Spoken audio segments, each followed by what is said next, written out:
안녕하세요. 저는 딸기 만두 소리책 딸기입니다. 오늘 엄마가 읽어 주실 책은 앞으로 좋은 일만 있을 나에게. 작가 아이언 옹기니 이보라. 출판사 유노북스입니다. 낭독을 허락해 주신 출판사 선생님 고맙습니다. 듣고 계신 이모, 삼촌 감사합니다. 건강 조심하세요. 사랑하고 축복합니다. 또 만나요. 안녕하세요. 저는 딸과 함께 책 읽는 엄마 소리책입니다. 오늘 제가 읽을 책은 앞으로 좋은 일만 있을 나에게. 작가 아이얼 옹기니 이보라. 출판사 유노북스. 저자인 아이얼 원은 젊은 나이에 인생의 굵직한 고비들을 넘겨본 덕분일까요? 그의 글은 많은 이들의 불안하고 위태로운 마음에 용기를 불어넣고 더 나은 자신으로 살아갈 수 있도록 길을 안내합니다. 자신감, 인생, 성장, 노력, 인간관계에 대한 이야기로 사람들을 위로합니다. 삶에 대한 깊은 통찰과 특유의 따뜻한 문체로 청춘들을 응원합니다. 어디 청춘들 뿐이겠습니까? 현대를 살아가고 있는 개개인의 우리의 삶에 조금은 위로가 되고 조금은 힘이 되는 그런 메시지였으면 좋겠습니다. 1장. 앞으로 좋은 일만 있을 나에게. 자신감에 대하여. 2장. 넘어지고 부딪힐 때 비로소 보이는 길. 인생에 대하여. 3장. 용기를 내야 시작되는 이야기. 성장에 대하여. 4장. 행복은 저절로 완성되지 않는다. 노력에 대하여. 5장. 사람의 마음을 얻는 비결. 어울림에 대하여. 프롤로그. 당신이 잘 지내는 건 당신이 아름다운 것을 보려 했기 때문이다. 그때 다른 선택을 했다면 모든 게 지금보다 나아졌을까? 나는 꽤 오랫동안 이 문장으로 나를 부정했다. 안정적인 직장인으로 지내면서 왜 즐겁지 않은 삶을 사는 건지, 왜 원하는 삶을 살지 못하는 건지 불평하며 종종 후회란 바다에 빠지곤 했다. 어디서부터 시작된 후회인지 나는 알지 못했다. 아침엔 침대에서 일어날 기력이 없었고 밤엔 소파에서 엉덩이를 뗄 힘이 없었다. 낮엔 반복된 업무를 수습했고 밤엔 지친 몸을 이끌고 밤늦게 귀가했다. 내게 삶은 공중에 떠있는 자전거 페달을 밟는 것과 같았다. 죽어라 페달을 밟아도 언제나 제자리인 기분이었다. 그때 나는 다른 길을 선택하지 못하고 용기 내지 못한 자신을 질책하며 많은 후회를 남겼다. 해야 할 말을 하지 못하고 기회가 왔을 때 최선을 다하지 못했다. 나를 지키기 위한 말 한마디도 제대로 하지 못하고 선택의 갈림길 위에서조차 마음의 소리를 외면해버렸다. 사실 그땐 내 인생이 절망적이라고 생각하진 않았다. 다만 앞으로 남은 생을 사랑하긴 어렵겠다고 생각했다. 나는 늙을 때까지 재미없는 일을 해야 하는 운명을 타고난 사람 마냥 활기 없는 삶을 살았다. 매일 아침 긴 휴가를 떠나고 싶다고 생각했다. 긴 휴가를 떠나 혼란스러운 마음을 가라앉히고 싶었지만 막상 떠날 용기는 없었다. 수많은 밤을 지새우며 퇴직을 생각했지만 행동으로 옮길 결심은 서지 않았다. 그날의 사고가 없었다면 나는 내 일에 대한 열정을 잃고 단조로운 삶을 살아갔을 거다. 그럼 지금도 후회의 바닷속에서 살고 있었을지 모른다. 그날의 사고를 말하기에 앞서 나는 당신과 후회에 관한 이 얘기를 나누고 싶다. 당신은 나쁜 일 때문에 계획했던 삶을 멈춘 적이 있는가? 미래를 향해 발걸음을 내디뎌야 한다는 걸 잊고 인생의 가능성을 놓치지는 않았는가? 당신은 누군가의 생각 없이 내뱉은 말 한마디에 오랫동안 괴로워하다 오해를 풀지 못했을지도 모른다. 의지와 다르게 좋지 않은 일에 휘말려 가족에게 외면당했을지도 모른다. 별다른 이유 없이 인생을 탐험할 열정을 잃어서 예전처럼 에너지 넘치는 삶을 살지 못할 수도 있다. 그랬다면 당신은 눈앞에 놓인 길을 선택한 자신을 의심하고 지금 하는 일을 긍정적인 태도로 받아들여야 할 이유를 찾지 못한 채 이런 생각만 반복했을 거다. 다시 기회가 생긴다면 지금보다 나은 삶을 살 수 있지 않을까?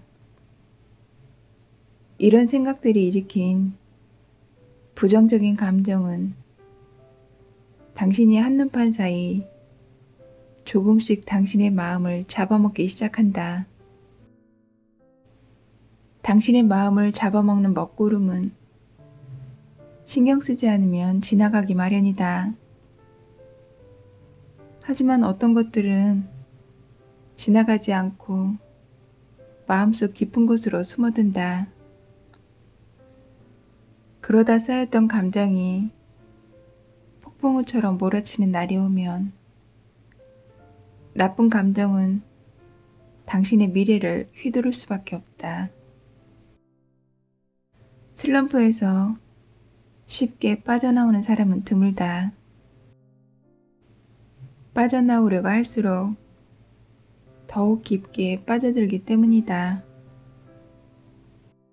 그렇다고 억지로 긍정적인 태도를 취하며 과거를 이겨내려는 노력이 꼭 도움이 되는 것은 아니다. 차라리 이를 기회로 자신과 깊은 대화를 나누거나 조용히 폭풍우가 지나가기를 기다리는 편이 낫다. 내 인생을 바꾼 그 사건이 일어났을 때 큰 두려움이 날 덮쳐왔다. 마치 망망대해를 표류하는 것처럼 두려웠다. 그때 나는 아무리 지우려 해도 지워지지 않는 새까만 밤을 만났다. 앞을 봐도 나아가야 할 방향이 보이지 않았다. 그저 그 밤이 지나가길 기다렸고 그때 나 자신을 사랑하는 힘을 되찾았다. 그렇게 나는 어둠 속에서 걸어 나왔다. 그리고 당신도 그렇게 할 수 있으리라 믿어 의심치 않는다. 나를 알거나 내 글을 읽은 경험이 있는 사람이라면 내가 재테크에 관한 글을 쓴다는 걸 알고 있을 거다. 재테크란 단어를 떠올리면 질서정연한 숫자와 이성적이고 논리적인 분석이 떠오를 거다.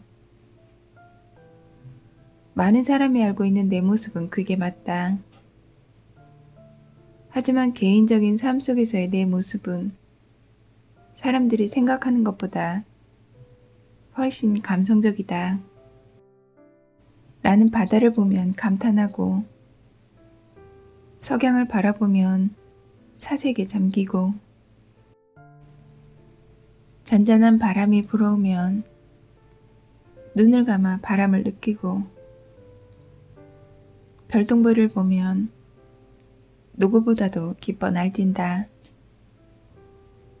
매년 가을이 되면 이유 없이 슬퍼지고 때론 너무 감성적으로 변해 그 기분에서 빠져나오지 못할 때도 많다. 이런 성향 덕분에 나는 타인의 얘기를 잘 경청하고 그들이 진짜로 원하는 게 뭔지 잘 알아채는 편이다. 그리고 어떤 일에 대한 내 생각을 주의 깊게 관찰한 후 이를 성장의 씨앗으로 삼아 더 멋진 내가 되려고 노력한다. 나는 이 책을 통해 당신에게 더 멋진 인생을 사는 방법을 알려줄 생각이다. 2014년 연말이었다. 나는 매주 일요일 밤에 재테크가 아닌 다른 주제의 글을 공유하기 시작했다. 대부분 일상에서 느끼는 감정에 관한 내용이었고 그중 몇몇은 인생에 대한 내 생각이었다.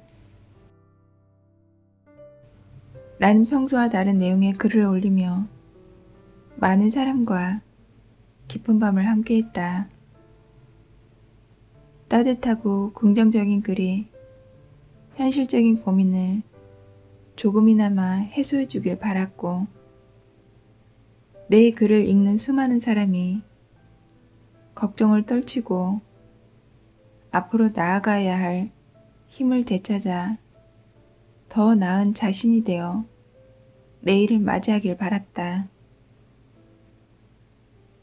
내가 인생에 관한 글을 쓰려고 마음먹은 건 인생의 선택에 관한 질문을 수없이 받았기 때문이다. 어떻게 좋은 직장을 고를지, 어떻게 연인과의 사이를 풀어나가야 할지, 어떻게 회사 사람들과 어울릴지, 어떻게 자신을 믿는지, 어떻게 나 자신도 좋아할 만한 내가 되는지에 관한 질문들이었다.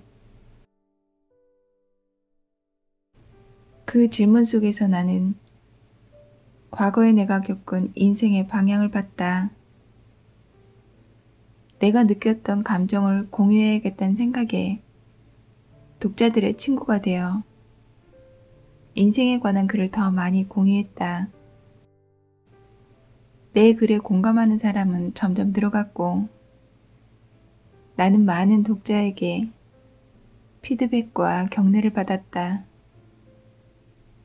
그뿐만 아니라 내가 원하는 미래를 향해 전진하길 바란다는 응원의 메시지를 받기도 했다. 지금 내가 이 책을 통해 당신을 응원하려는 것처럼 말이다. 나는 이 책에서 당신에게 말하고 싶다. 오늘 일어난 불행을 내 인생의 운명이라고 생각하지 마라. 당신이 쓰러지지만 않는다면 나쁜 일엔 언제나 유효기간이 있다. 하지만 계속 휘둘린다면 나쁜 일은 잠깐이 아닌 평생이 될 거다. 분명한 건 내가 인생의 중심이 되면 나쁜 일은 언젠가 지나간다. 멈추지 않고 앞으로 나아가기만 한다면 나쁜 일은 당신에게서 점차 멀어져 가고 좋은 일이 당신을 찾아올 거다.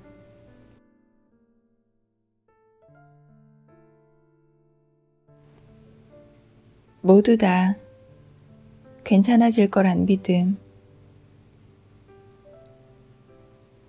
예전에 내 오른쪽 눈은 복시란 병을 앓았다. 복시는 언제든지 재발 우려가 있는 병이다. 처음 듣는 단어라면 눈에 엄청난 빛 번짐이 발생하는 병이라고 생각하면 된다. 눈앞의 모든 물체가 두 개로 보이는데 하나는 실제인 진상이고 다른 하나는 허구인 잔상이다. 복시가 괴로운 건 잔상이 꽤 또렷하게 보이기 때문이다. 마치 내 세상이 만화경이 된 것처럼 눈앞의 물체가 모두 뒤섞여 버린다. 복시가 발생하는 원인 중 하나는 뇌 신경마비다. 나의 경우엔 눈을 움직이는 신경에 이상이 생기면서 내 오른쪽 눈의 근육이 힘을 잃었고 양쪽 눈의 초점에 문제가 생겼다. 복시란 병명은 의사가 내 증상을 지칭할 수 있는 가장 알맞은 단어를 찾아 명명했을 뿐이다. 그날의 기억은 마주하고 싶지 않을 정도로 나를 무겁게 짓누른다. 직장을 떠나기 전전해였다. 나는 그날도 어김없이 아침 일찍 일어나 출근 준비를 했다. 본능적으로 욕실에 들어가 양치질을 하고는 노트북을 끌어안고 계단을 내려갔다. 계단을 내려가는데 그날따라 유독 피곤함을 느꼈다. 평소보다 초점이 흐릿한 것 같았지만 업무로 인한 피곤함이 쌓여 그렇겠지 하고 대수롭지 않게 생각했다.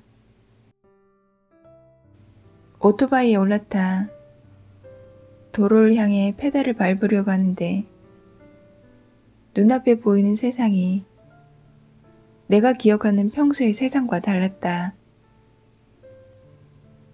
원래대로라면 하나여야 하는 도로의 중앙 분리선이 두 개로 변했고 집 아래의 편의점 간판도 두 개로 변했다.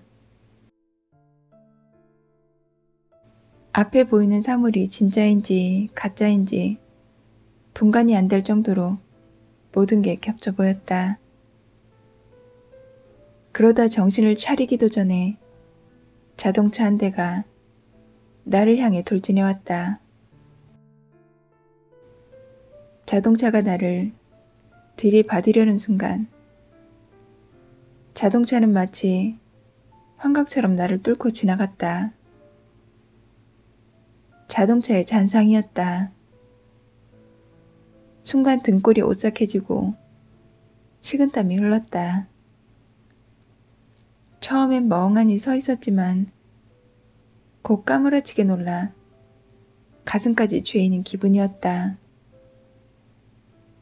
갑자기 왜 이러지? 라는 말이 머릿속에 떠올랐다.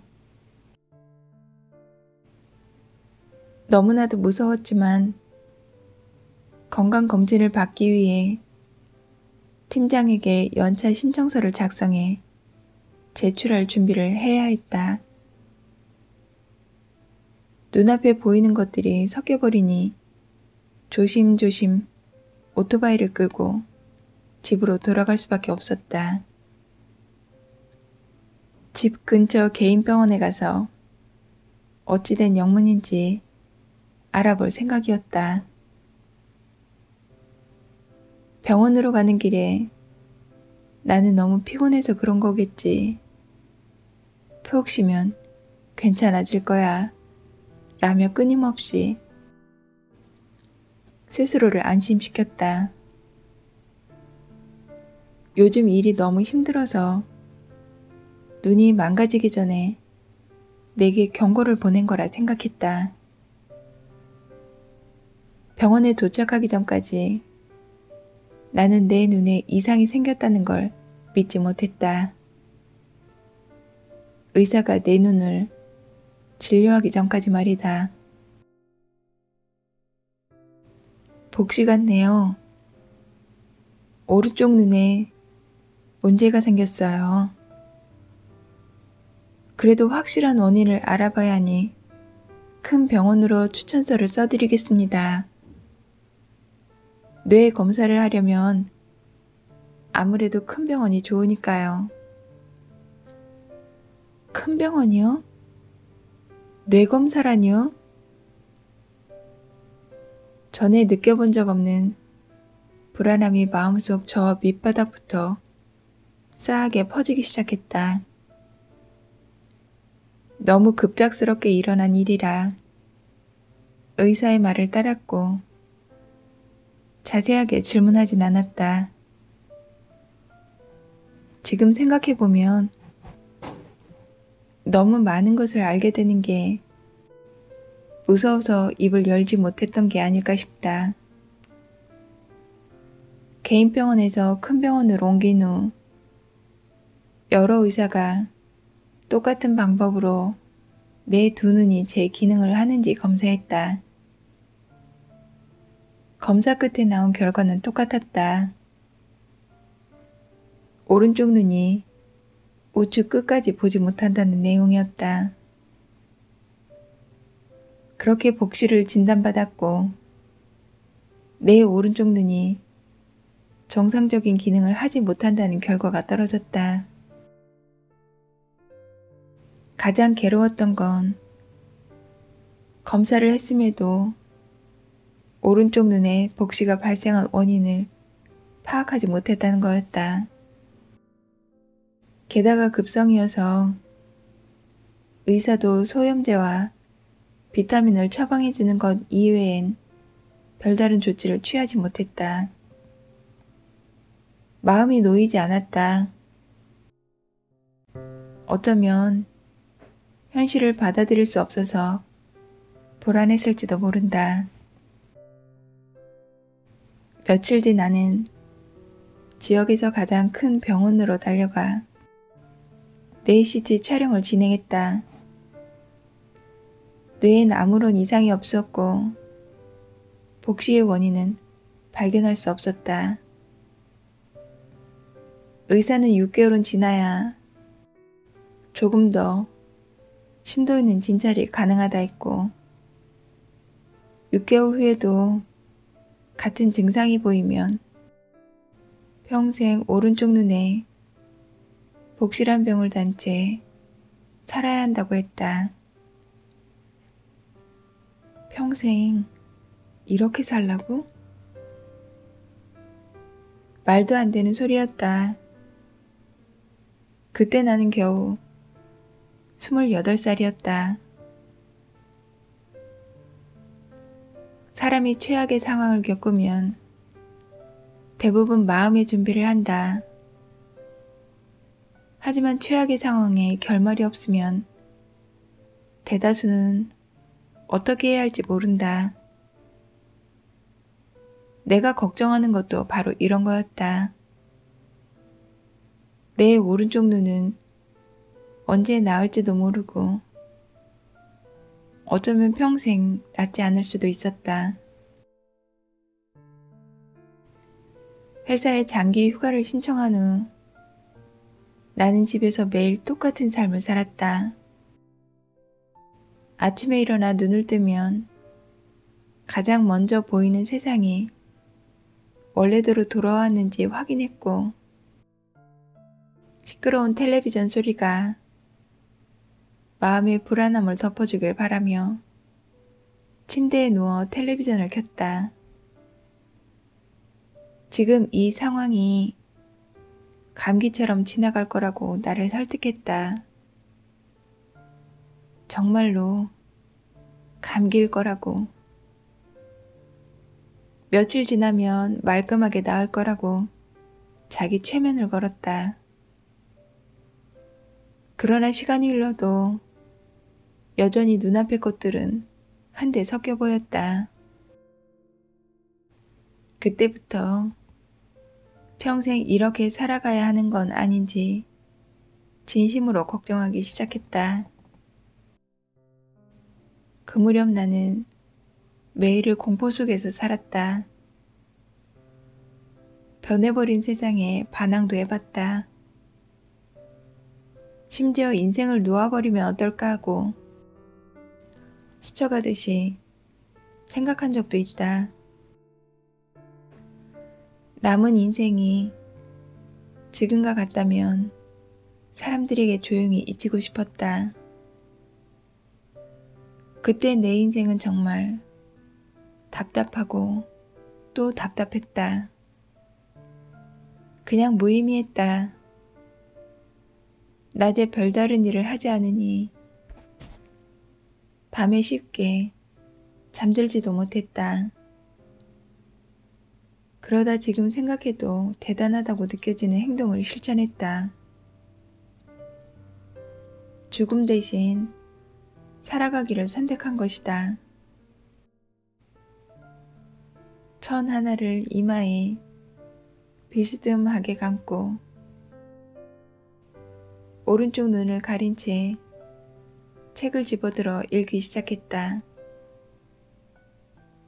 그때 왼쪽 눈이 정상적으로 사물을 볼 수 있었던 게 참 다행이라고 생각한다. 나는 더 이상 우울해하며 침대에 누워있지 않았다. 매일 오후 방을 옮겨 다니며 스트레칭과 운동을 했다. 식사해야 할 때는 평소처럼 외출했다. 그러니까 나는 모처럼 얻은 소중한 휴가 동안 집에서 쉬는 것처럼 모든 게 괜찮은 척 연기했다. 예전과 다른 점은 움직이는 속도가 느려졌다는 것이지만 아무래도 괜찮았다. 집에서만 지내다 보니 남는 게 시간이었다. 나는 불안함을 줄이기 위해 노력하며 되뇌었다. 모든 건 괜찮아질 거야. 나를 다독이고 위로한다고 오른쪽 눈이 회복되는 건 아니란 정도는 알고 있었다. 하지만 모든 건 괜찮아질 거라고 용기 내서 나에게 말을 걸자 마음이 훨씬 안정됐다. 그 후엔 나를 즐겁게 만드는 일에 주의를 기울였다. 비록 행동과 생활 습관은 예전과 달라졌지만 나는 내 의지로 매일의 기분을 정할 수 있었다. 나는 즐거운 하루를 보내며 두려움이 아닌 내일에 대한 기대를 끌어안고 매일 밤 잠들었다. 그날을 시작으로 나는 최대한 보통의 생활을 하려고 노력했다. 아침에 일어나면 오른쪽 눈이 예전으로 돌아갔는지 체크했지만 그대로네 라는 부정적인 마음으로 하루를 시작하지 않았다. 내가 좋아질 수 있다고 믿으면 정말로 좋아질 거라고 믿었다. 꾸준한 독서와 운동 외에도 나는 인터넷에서 복시에 관한 정보들을 검색해 공부했고 복시를 해결할 수 있는 방법을 찾아냈다. 복시는 프리즘 렌즈로 교정할 수 있었고 사시 수술처럼 복시도 치료받으면 정상적으로 돌아갈 기회가 있었다. 조금 더 노력하자 마음속으로 생각했던 최악의 상황이 조금씩 긍정적으로 변하기 시작했다. 수술하지 않고도 특수 렌즈를 이용해 시력을 교정할 수 있다는 걸 알게 되니 불안함이 줄어들기 시작했다. 불안함이 줄어들자 미래에 대한 기대를 되찾았다. 이 사건은 내 인생에서 아주 중요한 경험이 됐다. 다행히 한 달이 지나고 내 오른쪽 눈은 다시 정상적인 기능을 되찾았다. 내가 보는 세상도 원래 알던 익숙한 모습으로 돌아왔다. 건강을 회복한 후 나는 예전과 달리 나를 격려하는 힘을 믿기 시작했다. 지금까지도 극복하기 힘든 일을 마주할 때마다 이 때를 떠올리며 앞으로 나아갈 원동력을 되찾곤 한다. 사람은 누구나 슬럼프에 빠진다. 단언할 수 있는 건 세상은 내 마음대로 흘러가지 않는다는 사실이다. 반드시 해내야 할 일인데 의욕이 사라질 때, 소중한 사람이 떠나서 슬픔에 잠길 때, 누군가의 험담으로 속상해질 때, 내 힘으로 해결할 수 없는 일이 생길 때 슬럼프가 찾아온다. 슬럼프를 부르는 슬프고 힘든 일들은 언제든지 일어날 수 있다. 하지만 슬럼프가 찾아왔을 때 중요한 건 이 한마디를 스스로에게 건네는 거다. 모든 건 괜찮아질 거야. 자신을 믿는 것, 인간에게 힘을 북돋는 가장 큰 원동력이다. 모든 건 괜찮아질 거라고 믿는 순간부터 모든 게 좋아지기 시작할 거다. 우리는 넘어졌을 때 종종 다른 사람의 위로와 도움이 필요하지만 스스로 일어나 전진해야 할 때가 많다. 다가오지 않은 미래에 극복하기 힘든 일들이 당신을 기다리고 있을지도 모른다. 하지만 자신에게 나아갈 힘을 북돋아준다면 그 일은 더 이상 어렵지 않을 것이다.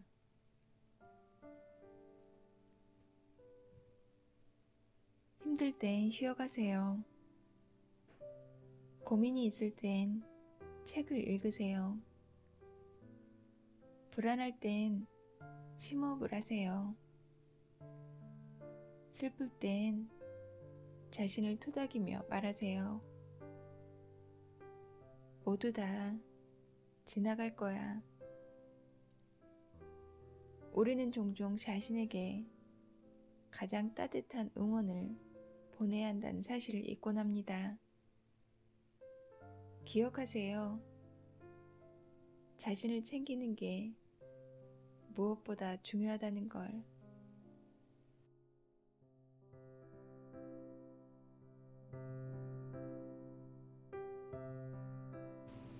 나를 부정하는 일에 집중하지 않기. 예전엔 마음만 먹으면 누구든 자신이 그려왔던 모습으로 변할 수 있다고 생각했다. 내향적인 사람이 외향적인 사람과 어울리면 외향적으로 변할 수 있고,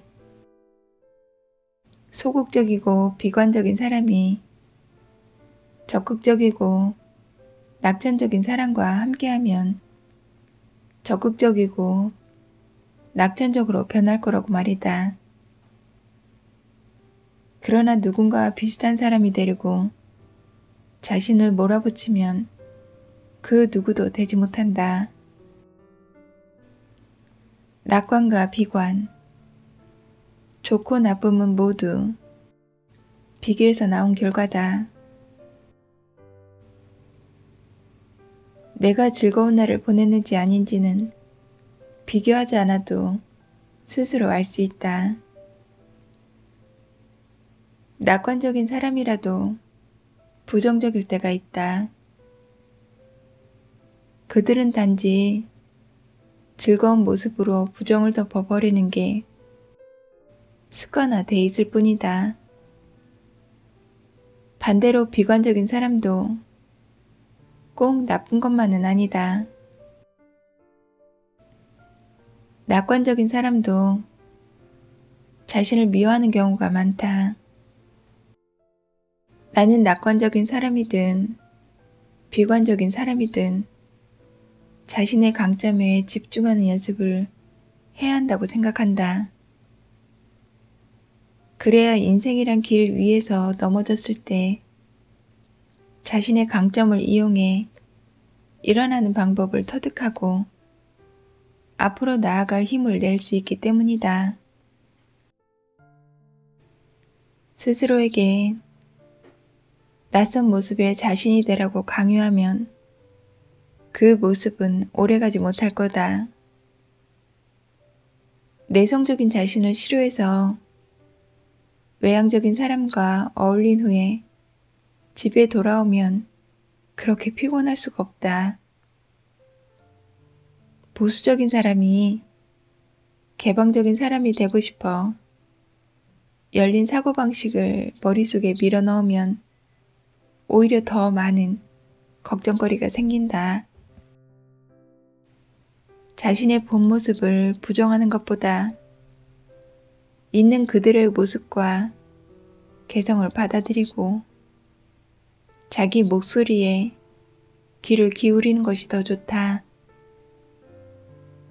모든 사람은 저마다 장단점이 있다. 우리는 자신의 단점을 크게 확대 해석할 필요도 없고 장점을 너무 보잘것없다고 생각할 필요도 없다. 있는 그대로의 나를 좋아하며 마음 편히 살아가는 게 행복한 삶이다. 사람은 주어진 환경, 함께하는 사람에 따라 그 상황과 어울리는 모습으로 변하려고 노력한다. 동창회에 나갈 때와 출근할 때의 모습은 완전히 다르다. 부모님 앞에선 응성을 부리는 아이일지라도 사회에선 성인의 역할을 해낸다. 카멜레온처럼 자신의 모습을 바꾸는 건 타인의 믿음으로 얻으려는 인간의 습성일 뿐이다. 일부러 남을 속이려고 마음먹은 게 아니라면 주어진 환경에 어울리는 모습으로 살아가는 건 지극히 정상적인 일이다. 우리는 불편해도 어쩔 수 없이 익숙하지 않은 모습으로 세상에 맞춰 살아가야 한다.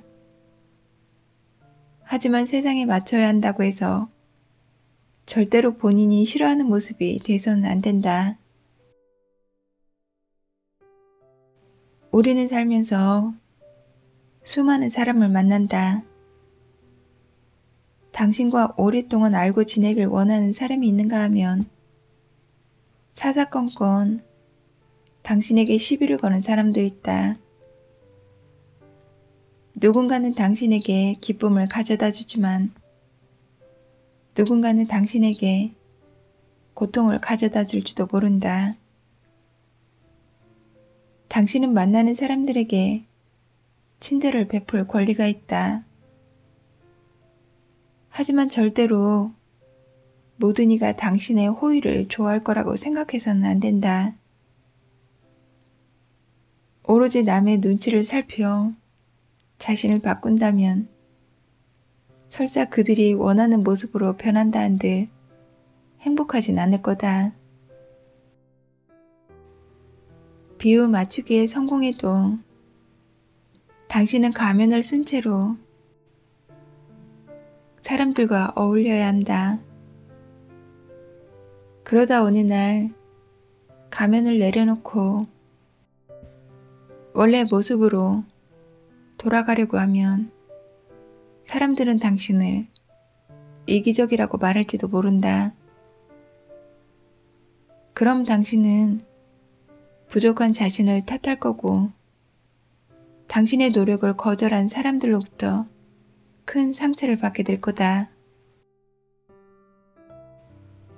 너무 애쓰며 자신을 몰아세우지 마라. 그러다 보면 결국 나도 좋아할 수 없는 모습의 내가 된다. 변화엔 큰 노력이 필요하다. 하지만 누군가의 믿음을 얻기 위한 노력이어서는 안 된다. 주변 사람들의 호감을 얻기 위한 것이어서도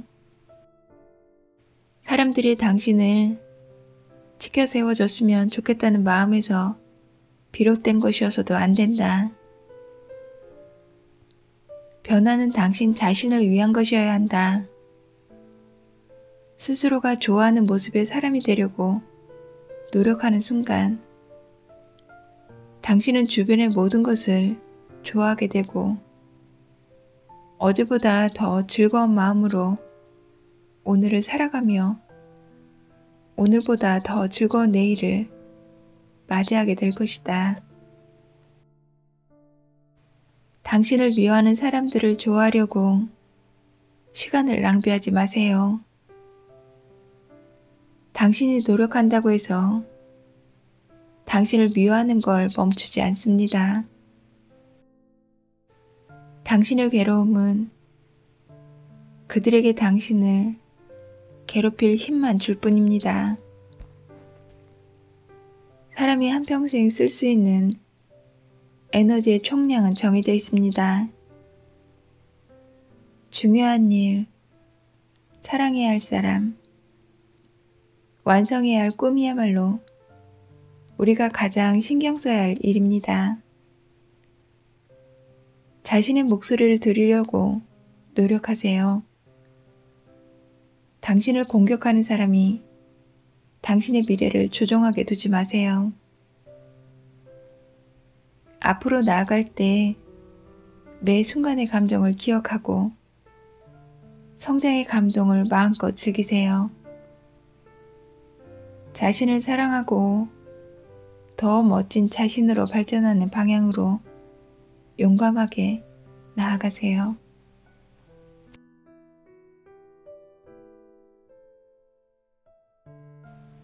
현재의 나쁜 일로 미래의 좋은 일을 내쫓지 마라. 희망과 걱정은 서로의 그림자 같은 존재다. 대개 우리는 더 좋은 삶을 살기 원하면서 지금의 안정된 삶을 잃을까봐 걱정하고 좋아하는 일을 하고 싶어 하면서 수입이 적을까봐 걱정한다. 남과 조금 더 가까운 관계가 되길 바라지만 너무 적극적으로 나서서 상대를 밀어내진 않을까 걱정한다. 지금 당신을 걱정하게 만드는 일이 있는가? 어떤 일이든 계속 걱정하고 그 걱정을 마음속에 담아두면 부담이 돼버린다.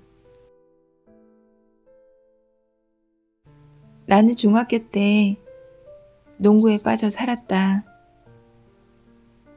농구 코트에선 언제나 더 멋진 플레이를 보여주고 싶었다. 내가 농구 코트를 휩쓸어 모든 학생의 우상이 된다면 애들은 앞다퉈 나를 무리에 초대하려고 아우성칠 게 뻔했다. 그럼 인맥은 따놓은 당상이었다. 학교가 끝나면 집 근처 농구 코트로 달려가 슈팅 연습을 했다. 2시간을 쉬지 않고 연습했지만 피곤하지 않았다. 인근 주민의 집으로 농구공을 던져 욕을 먹고 집으로 돌아갈 정도였으니까. 당시 나는 또래 친구들보다 키가 큰 편이었고 농구도 곧잘 했지만 운동신경엔 자신이 없었다.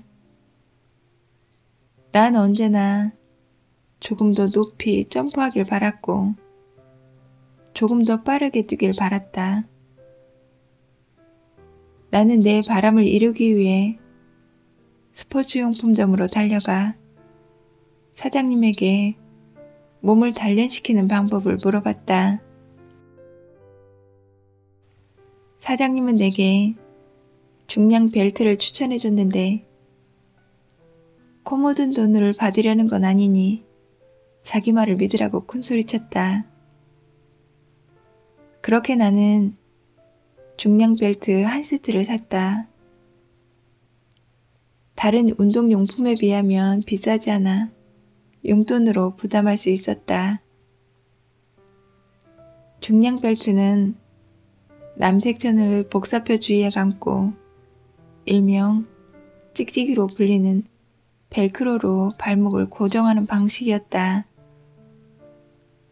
벨트엔 직사각형으로 된 여러 개의 주머니가 달려 있었는데 그 안에 철덩이를 넣으면 중량을 늘려서 걸을 때 무게를 더할 수 있었다.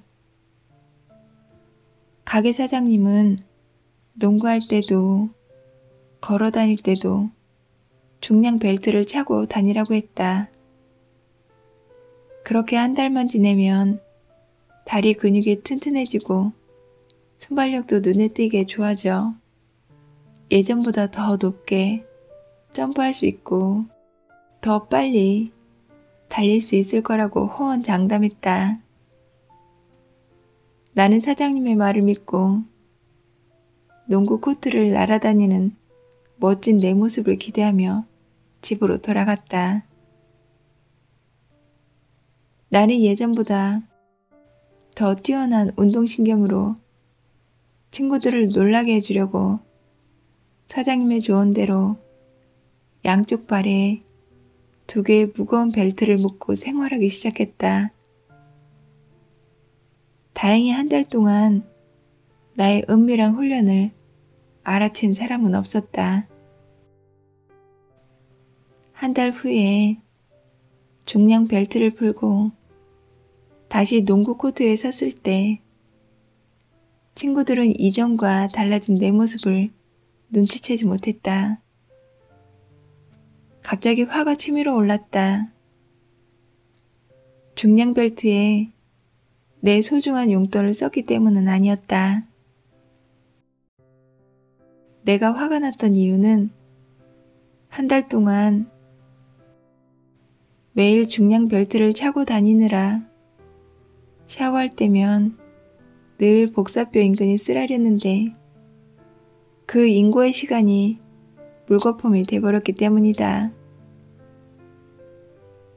벨트를 사용하고 얼마 되지 않았을 때부터 피부가 쓸려 빨개졌지만 나는 확실한 효과를 누리기 위해 벨트를 끝까지 풀지 않았다. 발목에 수건을 하나 더 뗄까 고민했지만 그러면 부피가 커져 교복 바지로 가려지지 않을 게 뻔했다. 그 시절의 어린 나에겐 멋져 보이는 게 더 중요했기 때문에 나는 체면과 고통 사이에서 체면을 선택했다. 양발에 달린 무거운 벨트 때문에 날이 갈수록 집으로 돌아가는 길이 멀게 느껴졌다. 버스 정류장에서 집으로 걸어가는 동안 발목이 너무 쓰라렸다.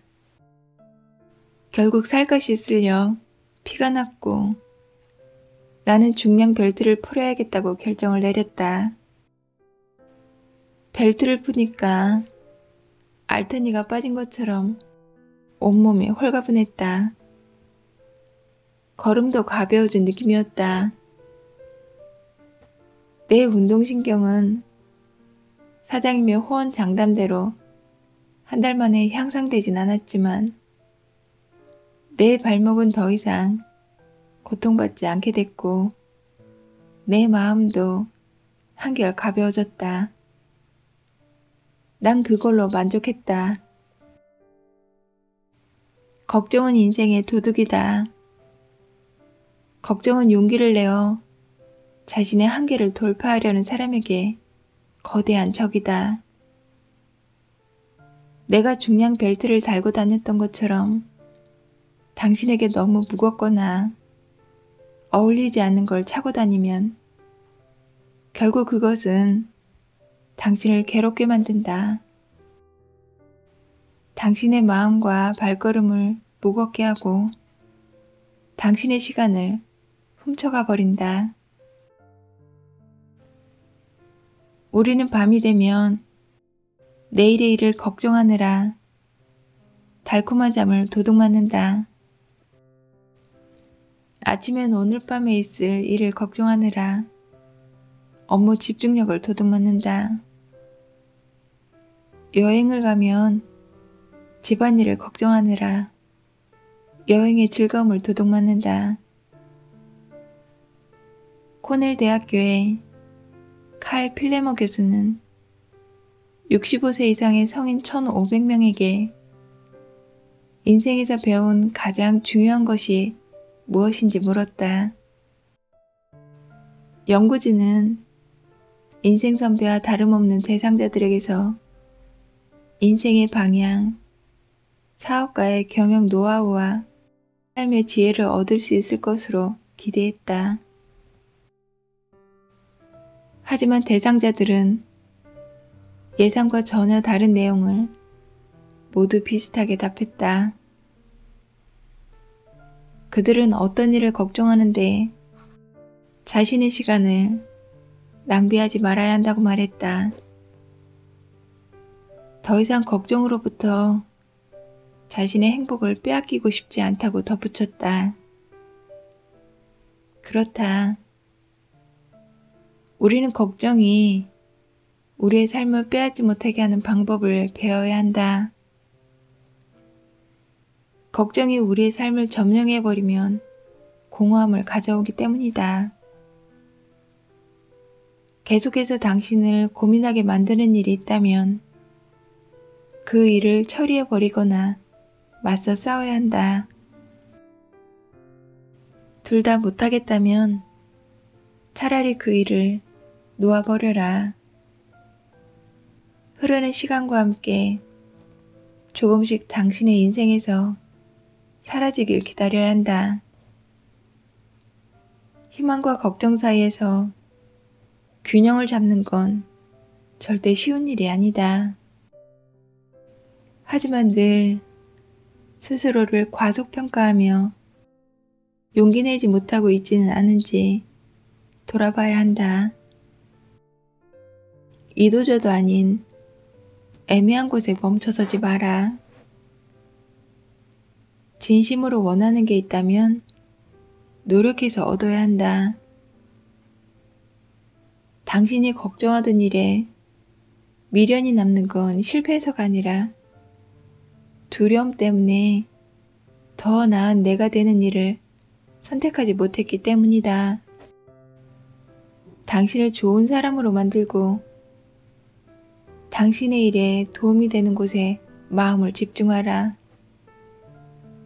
좋게 생각한다고 해서 모든 문제가 해결되는 건 아니지만 최소한 더 좋은 내가 되는 법, 걱정을 버리고 새로 출발하는 법을 알 수 있을 거다.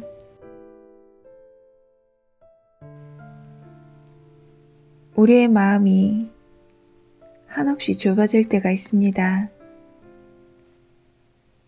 한 가지 나쁜 일만 들어가도 가득 찰 정도로 좁아지죠. 그땐 누구도 당신을 좁아진 마음으로부터 끌어내지 못합니다.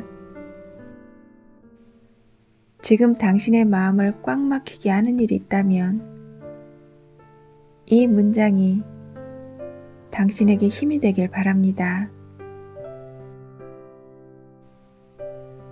현재의 나쁜 일 때문에 미래의 좋은 일을 쫓아내지 마세요. 당신에게 나쁜 일만 일어나는 것 같지만 당신을 기다리는 좋은 일이 훨씬 많습니다. 당신이 마음에서 나쁜 일을 내보내야 그 자리에 좋은 일이 들어올 수 있습니다.